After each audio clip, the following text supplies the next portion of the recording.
নির্বাচনী জরিপ, যেটা নিয়ে মাঠ এখন সরগরম, সেই নির্বাচনী জরিপ আসলে কোনো দলের জন্য কোনো সতর্কবার্তা নাকি কোনো ধরনের ইঙ্গিত ক্ষমতায় যাওয়ার? আমরা সেটাই একটু খোঁজার চেষ্টা করব এই ভিডিওতে।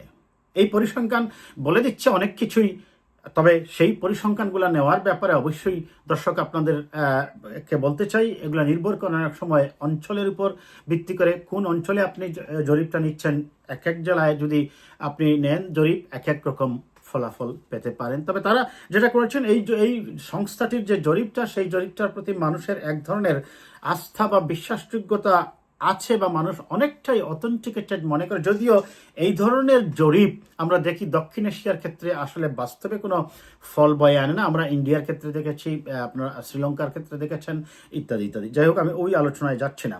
তবে এই জরিপে যেটা উঠে এসেছে অ্যালার্মিংভাবে, সেটা হচ্ছে যে আওয়ামী লীগের ভোট গত মার্চে যেখানে ছিল 14%, সেটা বেড়ে গিয়ে হয়ে গেছে 18.80%, প্রায় 5% ভোট তাদের বেড়ে গেছে। এই যে বেড়ে যাওয়াটা, এটা কি ফ্লোটিং ভোটগুলা, অর্থাৎ নিরপেক্ষ যে ভাসমান যে ভোটগুলা, অর্থাৎ তারা কোনো দল করেন না, এই ভোটাররাই কি আওয়ামী লীগের দিকে ঝুঁকেছেন, নাকি পরিবেশ পরিস্থিতির বিবেচনায় গত মার্চে এই ভোটাররা তাদের অভিব্যক্তি বা অভিমত প্রকাশ করেননি, তারা এইবারের পরিসংখ্যানে তাদের অভিমত প্রকাশ করেছেন এবং তারা অরিজিনালি আওয়ামী লীগেরই ডাইহার্ট ভোট বা আওয়ামী লীগেরই কর্মী কিনা, সেটা একটা প্রশ্ন বটে। তবে যেটাই হোক, সেটা যে নির্বাচনের মাঠে এখন অবস্থান করা বিএনপি বা জামায়াত সহ আরো দলগুলোর জন্য এক ধরনের সতর্ক সংকেত, সেটা বলার অপেক্ষা রাখে না। এখন এই নির্বাচনী জরিপের প্রসিডিউরাল বা যে স্ট্যাটিস্টিক্স, সেটা যদি আমরা বিবেচনায় নেই, তাহলে এই নির্বাচনের যে জরিপটা বা মানুষের অভিমত যেটা, সেটাকে আমাদের অবশ্যই বিবেচনায় নিয়ে সতর্ক হওয়ার প্রয়োজন আছে। সেটা কি আমরা আসি একটা একটা করে। আমি যদি একটু স্ট্যাটিস্টিক্সটা আগে একটু বলে নেই দর্শক। গত মার্চের জরিপে আওয়ামী লীগ, আমি আগেই বলেছি, 14% থেকে এখন উঠে এসেছে 18.80%। এনসিপি 5.1% থেকে ডাউন হয়েছে 4.1%, অর্থাৎ 1% ডাউন হয়ে গেছে। জামায়াত 31.60 থেকে 30.30%, অর্থাৎ জামায়াতের ডাউন হয়েছে 1.30%। বিএনপি 41.70 থেকে এখন 41.30%, অর্থাৎ বিএনপিরও ডাউন হয়েছে 0.40%। তার মানে হচ্ছে, এবং এখানে যদি প্রথমেই বলি বিএনপি বা জামায়াত, বিএনপির ক্ষেত্রে অবশ্যই যারা মিডিয়ায়, বিশেষ করে কোনো বিশেষ পক্ষের থেকে আপনারা দেখেছেন যে একের পর এক প্রপাগান্ডা ছড়ানো হচ্ছে, এবং বিএনপিকে কিভাবে দেখা যাচ্ছে যে মিডিয়ায় তো তার জনগণের কাছে হেয় করার জন্য এক ধরনের পরিকল্পিত প্রচারণা চলছে। বিশেষ করে একটা পক্ষ থেকে আমরা দেখি, যখন পতিত ফ্যাসিবাদ সম্পর্কে বা ফ্যাসিবাদী সরকারের যে কার্যক্রম, ওগুলা নিয়ে কোনো কথা না বলেই মানে অন্ধভাবে বিএনপির বিরুদ্ধে উঠে পড়ে লেগেছেন। কিন্তু তারপরেও দেখা যাচ্ছে যারা এই কাজটা করছেন তাদের বরং ভোট কমেছে 1.30%, বিএনপি হয়তো ততটা কমেনি, 0.4% কমেছে। কিন্তু সেই কমাটা অবশ্যই ইঙ্গিত দেয় অনেক কিছু। সেটা কি? আওয়ামী লীগের ভোট যেটা বেড়েছে প্রায় 5% বলা হচ্ছে, সেটা কি ফ্লোটিং ভোট, নাকি মার্চে যখন জরিপ করা হয় তখন আওয়ামী লীগের ওই যে ভোটাররা বা সমর্থনকারীরা, তারা বয়ে হোক আর পরিবেশ পরিস্থিতি বিবেচনায় হোক, তাদের অভিব্যক্তি বা মতামত প্রকাশ করেননি। হয়তো 5 মাস পরে এসে বা 6 মাস পরে এসে তারা মনে করছেন এখন কিছুটা নিরাপদ বিদায় এখন প্রকাশ করা যাবে, সেই জন্য তারা বলছেন। তার মানে এটা অরিজিনালি আওয়ামী লীগের ডাইহার্ড ভোট নাকি ফ্লোটিং ভোট? এটি হচ্ছে সবচেয়ে বড় প্রশ্ন। দ্বিতীয়ত হচ্ছে, যে জামাত বারবার বলছে তারা চাঁদাবাজির সাথে জড়িত নয়, যদিও তাদের বিরুদ্ধে বুড়ি থাউজেন্ডস অ্যান্ড থাউজেন্ডস ক্লেম আছে, এমনকি সচিত্র প্রতিবেদনও আছে, দুদকের তদন্তেও বের হয়ে আসছে, কিন্তু সেই জামাতও তো তাদের ভোট দেখা গেছে আগের চেয়ে কমে গিয়েছে। যদিও আমি আগের বারও বলেছি দর্শক, ওই সময় যে স্ট্যাটিস্টিক্সটা দেওয়া হয়েছিল, বলা হয়েছিল জামাতের ভোট 30.30, আমি বলছিলাম যে না, জামাতের ভোট 30% হবে না। কাজে এই ধরনের পরিসংখ্যান কে বা কারা দেখাচ্ছে, কোনো উদ্দেশ্যে দেখাচ্ছে কিনা আমি জানি না। অন্তত আমার অ্যানালাইসিস সেটা বলে না যে জামাতের ভোট 30% হয়ে যাবে। সেই পরিসংখ্যানে প্রশ্নকারীর আরেকটা প্রশ্ন ছিল, আমি পরে আমার বিশ্লেষণে আসবো দর্শক, যে নির্বাচনের মাঠে যে দলগুলো আছে তাদের পরিস্থিতি কি হতে পারে এই যোজন এবং বিয়োজনের ফলে। আমি আগে পরিসংখ্যানগুলো আপনাদের দিয়ে দিই, মূল পয়েন্টগুলো। আরেকটা প্রশ্ন ছিল যে কারা সরকারের জন্য উপযুক্ত এই মুহূর্তে। সেই ক্ষেত্রে বিএনপি অবশ্য অনেক এগিয়ে, বিএনপির অবস্থান বেশ উপরেই।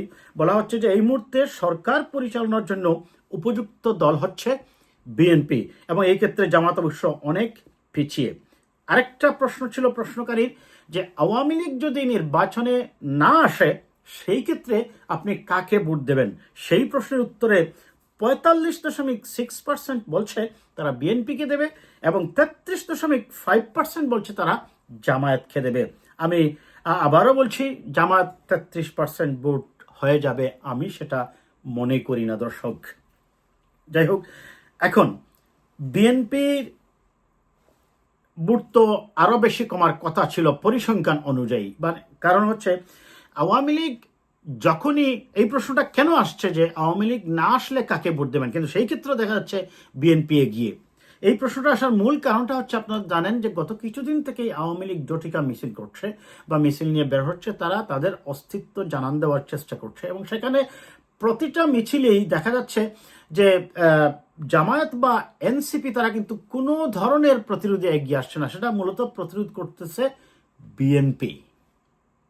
তাহলে এই হিসাবে বিএনপির ভোট বরং কমে যাওয়ার কথা ছিল যে আওয়ামী লীগ না আসলে, সেই ক্ষেত্রেও বিএনপি অবস্থান তার অনেক উপরে আছে। আবার জামাত দেখা যাচ্ছে যে কোনো প্রতিবাদই করতেছে না আওয়ামী লীগের মিছিল বা জটিকা মিছিল হওয়ার কারণে, কিন্তু তারপরেও তাদের যে আওয়ামী লীগ না আসলে তাদের যে ভোটের পার্সেন্টেজ খুব যে বেশি বেড়ে যাবে, এটা এই পরিসংখ্যান থেকে দেওয়া যাচ্ছে না।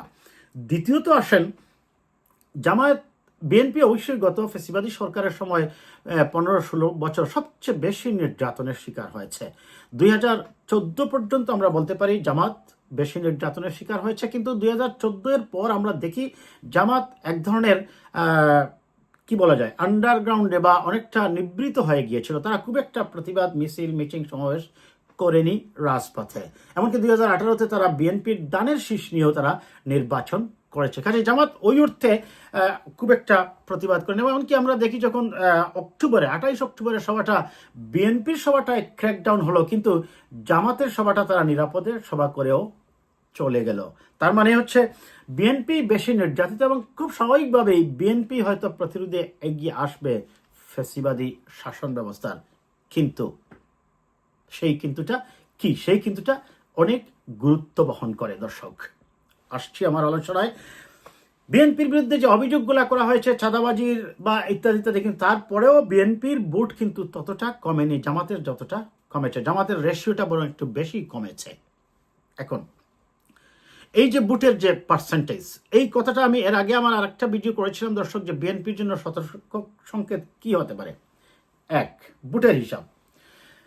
এর আগে বিএনপি যতবার নির্বাচন করেছে আওয়ামী লীগকে ঠেকাও এই কথা বলে জামায়াতে ইসলামীর ভোট এবং কওমি মাদ্রাসা ভিত্তিক যতটি ইসলামিক রাজনৈতিক দল আছে, খেলাফত আন্দোলন, খেলাফত মজলিস, জমিয়তে উলামা ইসলাম, নেজামা ইসলাম সহ সকল দলই মোরলেস বিএনপির সাথে এসেছে, এবং এই সবগুলা দল একত্রে এসেই মূলত দানের শীষের বক্সে পড়েছে। কাজেই বিএনপির এক্স্যাক্টলি অরিজিনাল যে দলীয় ভোট কত পার্সেন্ট, গণতান্ত্রিক মূল্যবোধ বা ইসলামী মূল্যবোধে বিশ্বাসী যে ভোটগুলা, সেটা কত পার্সেন্ট এক্স্যাক্টলি বলাটা আমার অপিনিয়ন হচ্ছে ইটস টাফ। নাও এই সময় বিএনপি শুধুমাত্র তার একাই চিন্তা করতে হচ্ছে।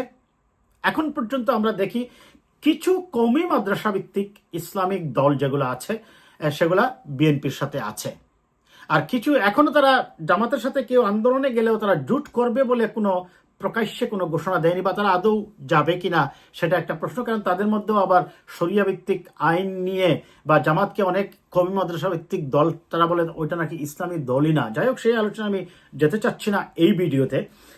এখন তাহলে বিএনপিকে পেতে হবে শুধুমাত্র বিএনপির কর্মী, ভোটার এবং গণতান্ত্রিক মূল্যবোধে বিশ্বাসী, বাংলাদেশি জাতীয়তাবাদ এবং ইসলামী মূল্যবোধে বিশ্বাসী যে মানুষগুলা, শান্তিপ্রিয় সহজ সরল মানুষের, গ্রাম বাংলার মানুষের ভোট পেতে হবে বিএনপিকে।